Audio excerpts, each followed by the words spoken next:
By the mid-19th century, lodging houses were a feature of every city and town, and formed a system of accommodation, linking most parts of the country and making them accessible to travelers of small means. Most towns had a number of streets, in some cases whole districts, where several lodging houses were to be found. In the 1860s, Manchester had 472 lodging houses concentrated in specific areas of the city, and 10 years later, 1 in 14 people in the city's Rookeries lived in one. In 1899, journalist Robert Blatchford went undercover in Manchester for the Sunday Chronicle. He walked less than half a mile from the city centre, his feet echoing through the empty streets. All the gin palaces, pubs and beer houses had closed, and the last of their patrons gone to their beds sodden with drink. The only movements were those of the cats, watching him with yellow-eyed curiosity. As he reached his destination, he was conscious of a curious smell. It was the unmistakable reek of the slums, that distinctive odor of human waste and rotting rubbish. He gagged, while around his feet the cats seemed to have multiplied, a milling horde of soiled creatures, their whiskers twitching with curiosity at this outsider. Blatchford raised his head. Pushing back his shoulders, he stepped from the pavement into the narrow passageway. Within minutes, he was lost in the miles of narrow, murky streets, involuted labyrinths of courts and passages and covered ways where a devilish ingenuity shuts out light and air. Everywhere there was filth, broken pavements, ill-set roads covered with rubbish, stagnant pools of water, and dark, narrow, dilapidated, built-in hovels. When Engels was researching the condition of the working class in England 12 years later, things were little better.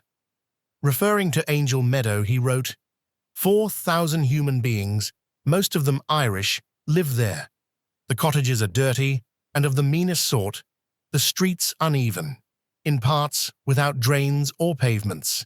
Masses of refuse, offal and sickening filth lie among the standing pools in all directions. The atmosphere is poisoned by the effluvia from these and darkened by the smoke of a dozen tall chimneys. A horde of ragged women and children swarm about here, as filthy as the swine that thrive upon the garbage heaps and in the puddles. Similarly, one of the most infamous clusters of Manchester lodging houses was centred on Charter Street in Angel Meadow, which was within a short distance of the sprawling Manchester cotton mills. Over half this area's residents in 1851 lived in lodging houses and were professional or occasional criminals, well known to the police throughout the kingdom, according to Angus Bethune-Reach. The worst streets were Charter Street, the main thoroughfare, Bleakley Street, and Danzig Street. In 1865, the police found the area swarming with crowds of known thieves, sometimes up to 100 strong, who gathered during the middle of the day. A number of feared criminals dominated the area. One such was Joe Hyde, who ran the London Tavern, a meeting place for criminals from all over the country. Nearby, Teddy Bob Butterworth provided accommodation in his lodging houses for professional rogues of every description. The area was also home to 3 of Manchester's most prominent fences, Bob McFarlane, One-Armed Kitty, and Cabbage Ann, who constituted the means by which thieves disposed of much of the swag that sloshed around the area. What all these places had in common was that they were the oldest parts of the city, with the worst housing and near sources of unskilled, casual employment. Pubs, beer houses, and lodging houses shouldered each other in this tangle of streets and courtyards. These were archetypal rookeries.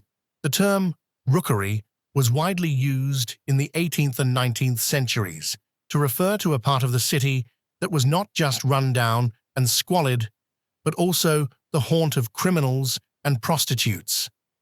These were honeycombed with small alleys and narrow streets, the complexity of which could be used by miscreants to evade arrest.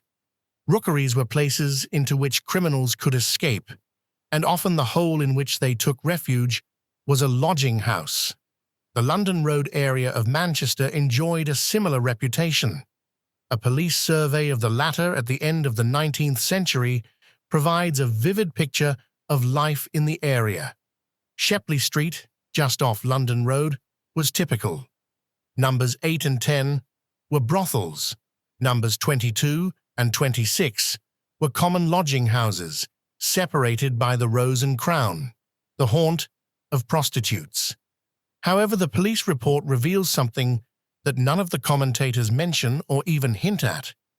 On these same streets lived many respectable laborers, skilled craftsmen, and shopkeepers. Invariably, these people were struggling to live honest and useful lives, seeking to distance themselves from known criminals.